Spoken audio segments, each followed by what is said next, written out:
It doesn't discriminate. It damages all coins and materials, and it's a material that all coin collectors and stackers use.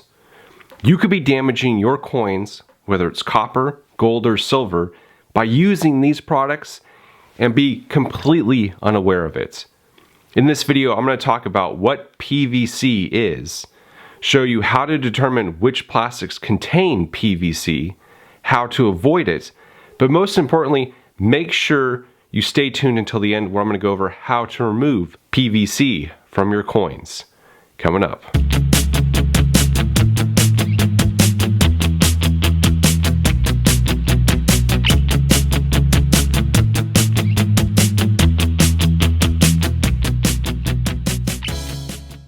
PVC damage is a major problem and will lower the value of your coins. But what is it? PVC is known as polyvinylchloride. It's found in many different plastic-based products. Despite the fact this chemical has been identified as a carcinogen and a pollutant, it is widely used in an array of industries with relatively benign outcomes. Common items made from PVC include credit cards, shower curtains, toys, modeling clay, and artificial Christmas trees.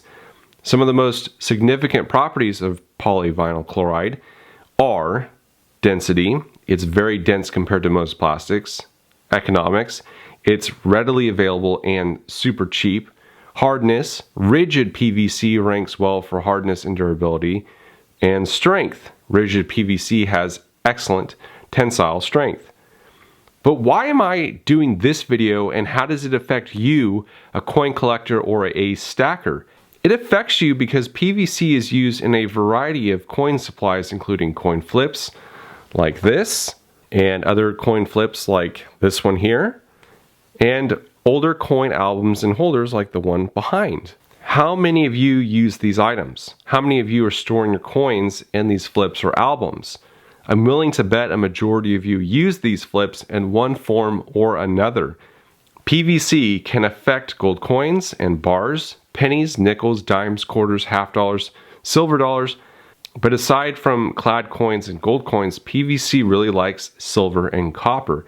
PVC damage on coins is the result of improperly storing coins in soft plastic flips or other plastic coin holders that contain PVC. The PVC chemical in the flip interacts with the metal on the coin, creating a slightly acidic reaction, which causes residual deposits to appear on the coin surface. Copper coins are the most vulnerable to PVC damage, followed by silver, and then gold, and finally platinum. It was extremely fortunate while I was writing the outline for this video. I bought some dimes unseen, and the seller sent me 2 coin albums like the one you see behind in the background. And lo and behold, the plastic in the albums contains PVC and damaged some of the coins inside. Before I ordered those, I didn't own any PVC damaged coins to show you, but now I do. So I'm trying with my camera here, but do you see how there's like some slightly greenish film right there? That's not on the plastic, that's on the coin. This album wasn't bad. The other one that I purchased was horrendous, and I tore that album apart and pulled everything out, and I put those into a coin tube like this. I'm gonna try to see if it'll focus on this. Do you see how there is a greenish tinge? It's almost like a greenish gray tinge to this tube. That's because all the coins in here are affected by PVC damage by these albums. They were stored in these albums, and the plastic that held the albums together leaked onto these coins. And it leaks onto these coins, and this residue eats through them. And while it is initially neutral, it doesn't really affect anything, PVC has an unfortunate habit of leaching out of the plastic holder and forming a dangerous residue on the surface of the coins inside.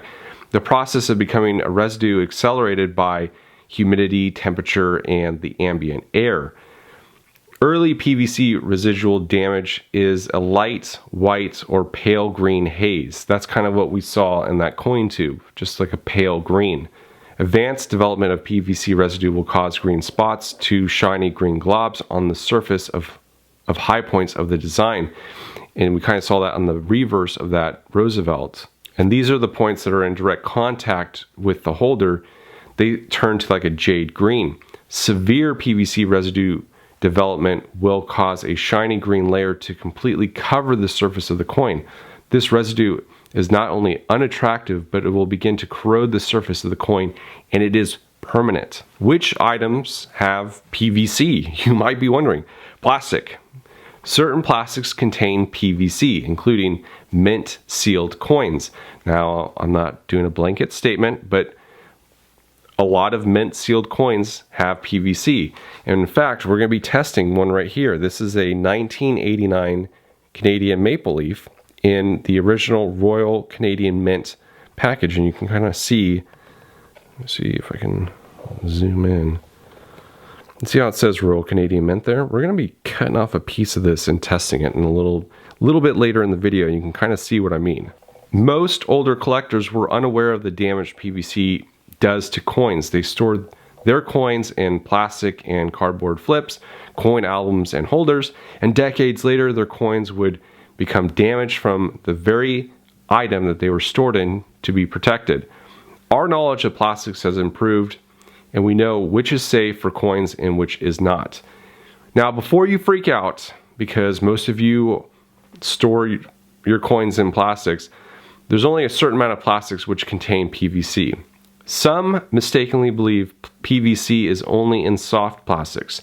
This is untrue. PVC exists in some rigid plastics as well. As a general rule though, the softer and more pliable the plastic, the more PVC it contains.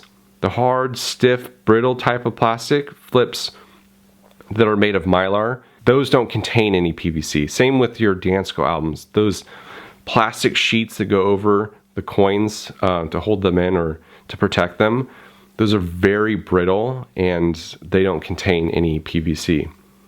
Some plastic or Ziploc bags might be safe for storing your coins, but I'm unsure. We might be testing that out later. Best bet is to look for archival quality plastic. That way you don't have to worry about it. Also, when you're shopping, look for signs that say that this plastic does not contain PVC. If it's being shipped from China, if you're shopping on Amazon, it shows like made in China or whatever, it probably contains PVC. Now, what does PVC do to coins? I kind of mentioned it earlier, but decades of exposure to PVC contaminated coin supplies have left many coins essentially uncollectible. Even though some PVC residue can be removed from coins by placing the affected coins in an acetone wash for about 30 seconds, a process in which I will go over in a little bit, the effects of PVC are irreversible. Third-party grading agencies like PCGS and NGC will not accept coins which have suffered PVC damage. It's really important you don't incorporate coins that have PVC damage into your collection, because that PVC residue on the affected coins can actually spread like a virus to your non-affected coins, even if those other coins are being stored correctly. So if you have a coin, like I suspect this 1909 Barber has some PVC residue on it, it's a little sticky, a little tacky. We're gonna wash this in the acetone wash.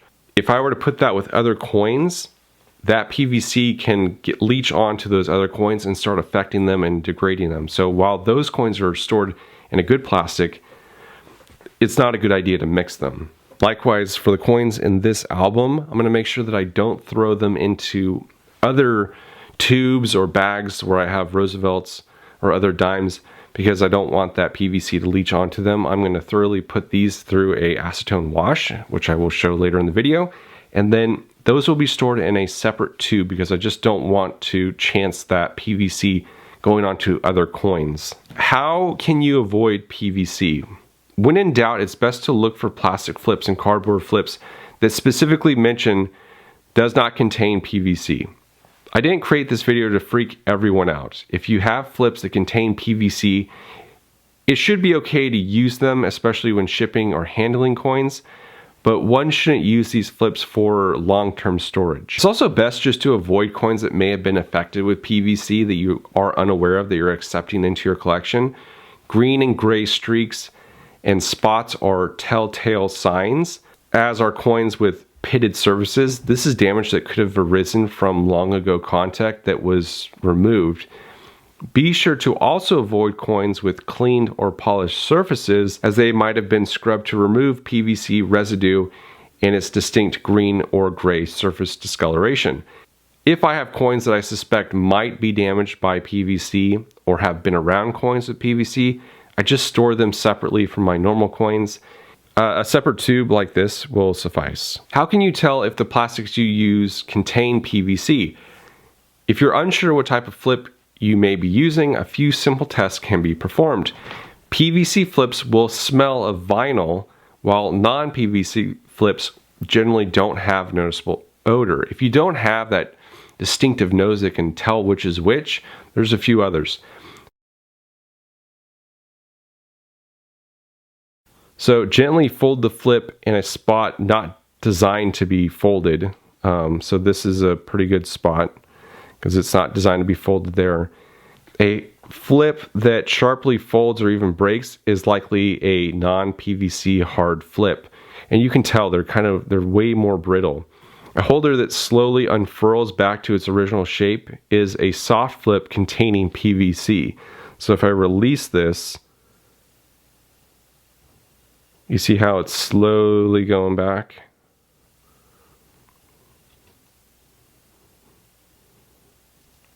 This more than likely contains PVC. I don't know if this one does, but we're going to test it in a little bit. Another way to determine if a coin holder is made from plastic that contains PVC is to do a destructive test on the coin holder.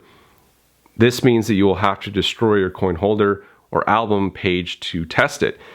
Given that most coins cost more than the holders that they are in, this may be a good investment of your money. I have 5 different types of plastic holders to show you, some that might contain PVC and some that do not. I don't know, we're going to test it all to find out. One of them is going to be this flip here. Another is going to be this flip. I have this original mint case that this coin was shipped in. It's not been removed, so I'm just going to trim a little bit off and we're going to test that. Also, there are these silver bar flips, kind of just like a coin flip, but you can fit silver bars in them, and I often see people use these. And then finally, I have an Atmex bag here. This one is still sealed. It's a 2018 South Africa Krugerrand. It's a silver Krugerrand. And what year is this one? This one's 2018. So I'm not going to open it, but I'm just going to again cut off a little bit of plastic at the top just to see if this coin is in fact being stored in a PVC bag.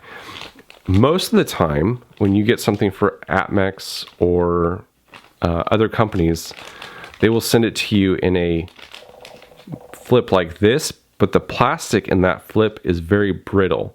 And I think they've switched to a non-PVC type flip because they probably don't know how long it's going to be in their facility stored, and then they also don't know how that person's going to store it, so they just don't want to cause that type of damage.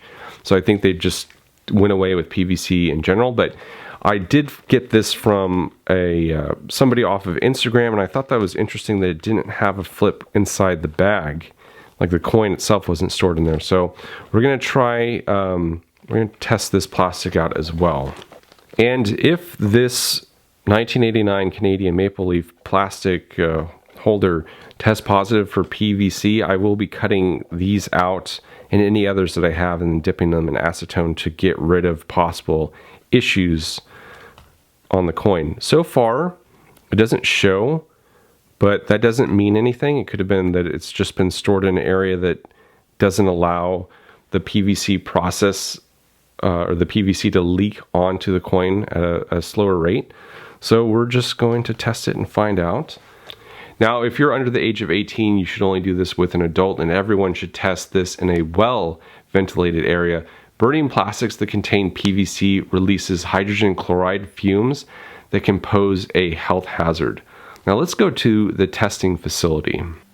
Okay, so here's what you're going to want to do. You're going to want to get a sewing pen, kind of like how you see these on the end of these pencils.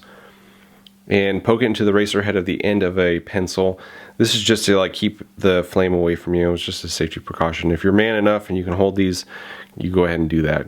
You do you, bud. What you're going to do then is you're going to slightly heat up, and I'll get to that in a second here, but you're going to heat up the head of each pen individually. So you're going to heat that up, and then you're going to get the plastic just to melt enough on the pen head. So you're not going to burn the plastic, but you're just going to get it, the head of this pen hot enough so the plastic will melt on it.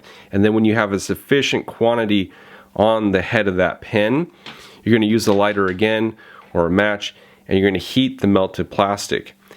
And you're going to do it until it starts to burn. If the flame from the small amount of burning plastic has a green hue to it, more likely than not the plastic will contain some amount of PVC.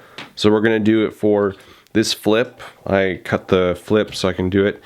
I'm going to cut a little bit of this off here. So we're just going to go down the side. So the package, this container is still, there's no integrity issues there, but we have that plastic. Then I'm just going to cut off a piece of this. This is the silver bar flip. So that'll be the third one. And then we have this here. So I'm just going to rip off some plastic from that. This kind of feels like a Mylar type plastic, so I don't think it's going to have it. But a lot of PVC is on these types of flips. And then this is the Apmex one. And I'm just going to cut a little bit from that and put it onto our third head there. And bear with me, I'll be right back. Well, I hate to admit this, but that experiment failed. Every single plastic that I tested did not give a greenish hue, even though I know some of them do contain PVC. So I'm sorry I couldn't bring you a better video to show you the testing of it. Basically, I would go back to the smell, holding it in a spot that it's not supposed to bend and letting it unfurl and see what it does there. If it's a very sharp crack, then you know, okay, that's a very brittle plastic. It's not going to contain PVC or very little of it. If it unfurls back really slowly like I showed, it probably does contain some, and you should just get your coins out of it. But, you know, you never know until you try that test, and unfortunately it just didn't work. How do you remove PVC? Straight answer is acetone. A quick dip and rubbing it off gently with your fingers under water should suffice. If you need to use a Q-tip to scrub it a little bit more, feel free to do so. It's not like you're destroying the value of the coin more. The value of your coin was ruined the moment PVC developed on it. So dipping it in acetone and rubbing it slightly with like a Q-tip will not damage it too much more. I understand that some people prefer to have NGC or PCGS do their restoration on it, and then maybe they will grade it. You guys can try that method. For the coins that we're going to be doing today, they're not going to be worth that much to go through that whole process. Let's head over to the testing facility and I'll show you how I dip my coins affected with PVC, what they look like before and what they will look like after. So I just want to show you some of these. This is all the dimes from the album. I popped them all out. Some of these are from the other album, and I'm using my phone to get more of an enclosed shot. But you can kind of see, like, you can see a lot of gray, greenish coloring on a lot of these coins. Is hinting around the edges. And this, like this one right here, this is all PVC damage. So a lot of these coins have it. Some of them have like really nice toning, but I have to dunk it into the acetone just so that we can get rid of all this junk. And I'm going to get to that right now. So follow me into my secret testing facility and we will get going on this. I'll show you the before and the after. Alright, so this is the before shot. I'm going to do just this dime here, and then I'll do the rest without going back and forth. But just to show you what this is before and what it is after, and then I'll speed you guys through everything. Stay tuned. All right, so what you want to do is you want to have like a stainless steel bowl, fill it up with some acetone. It has to be 100% pure acetone. You don't want to really mess with anything else. And then since these coins are kind of junky as it is, I use just this sieve strainer type thing, and I'm going to put it in the sink and then just run the water over it, because you want to get the acetone off the coins.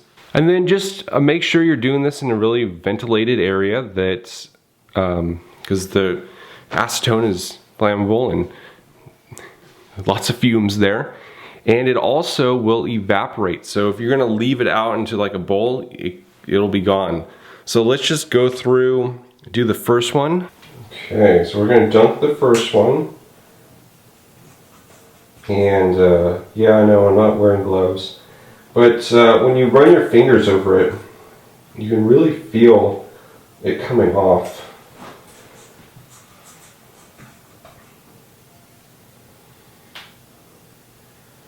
So here's the after, and there's still a little bit on there, so you can just kind of leave it in there for a little bit. Acetone will hurt your coins, but these dimes are already screwed up as it is. There's no way they grade in any, I mean, maybe some of them will get AU, but there's so much damage to a lot of them, it would be impossible. So got a little bit of it off. So that's the after. And then just rinse it off under running water. And you kind of want to use running water if you're using this with more rare coins and you're trying to be more careful with what you use. Use distilled water. Distilled water is best for rinsing off your coins. Like I said, I don't really care about these dimes, so tap water it is. And I'm just gonna dump the rest of these in there and move it about.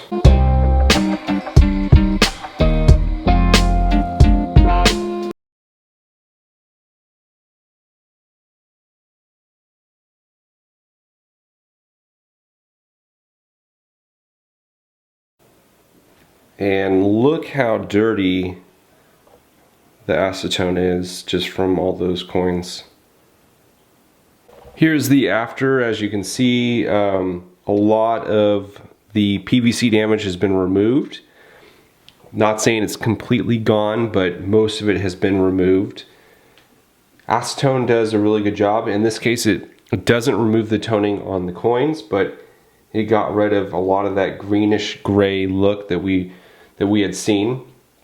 Again, I'm not saying it's perfect, but it does a pretty good job. So if you have more extensive damage, or if you notice that there's still some on there, then you would just want to keep soaking it in the acetone. I wouldn't advise doing it for more than a few minutes, and just lightly rubbing it with your finger or with a Q-tip just to get it off. As you can see, just a quick rubbing of the hand across these just got that PVC damage right off, and you don't have that greenish gray crap look to it.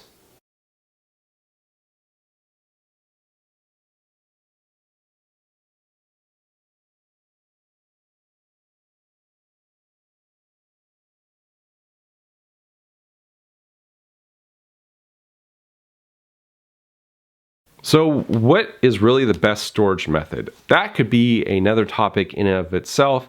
Knowing all the harm PVC can cause, it's very surprising that soft flips are still used in the marketplace. Many dealers find flips to be an ideal holder.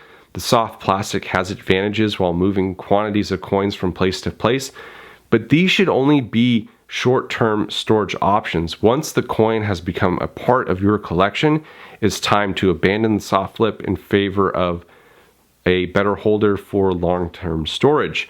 I like these hard plastic tubes that I showed you, or something like this. This is a very rigid plastic, or this airtight capsule. These are very hard plastics, and they don't contain PVC that will leach onto your coin. And essentially, if the coins that I'm stacking aren't collectible and are kind of junked out, like some constitutional silver, I'll just put them in a canvas bag and just dump it all in there, because I know I don't care if it gets scratched up or dinged or what have you. Well, I really hope that this video helped you out a ton. I know that it's kind of scary, like, oh my god, do I have to change out all my plastic? And you may have to. If you're storing them in plastic flips like this, I would recommend dumping those immediately and going for more long-term storage. You don't have to do these because these can be quite expensive, but the coin tubes are fairly cheap. And if you have coins that are just like AU or BU and you don't, they're not moving around much, this might be a good option. Same with this one. Look for Dansko albums. Even like the basic Whitman albums that kids use. Those are good because they're cardboard. They don't have, you know, they don't have any plastic in there, so it's not going to affect the coin. The cardboard might have some sort of acid that will tone the coins differently, but the older ones will have that issue. The newer ones, they should be acid-free cardboard or paper, so they should be fine. But I just hope that this has educated you to know that you should avoid plastics, especially the soft plastics, because those most likely contain PVC and they will damage your coin if you store them that way. If you made it this far into my video, you all are my super stackers and I appreciate you. Thank you for stopping by. If this video helped you, let me know in the comments below. Thank you all so much for watching. This is Campbell's Coins, and that is my 2 cents. Thank you.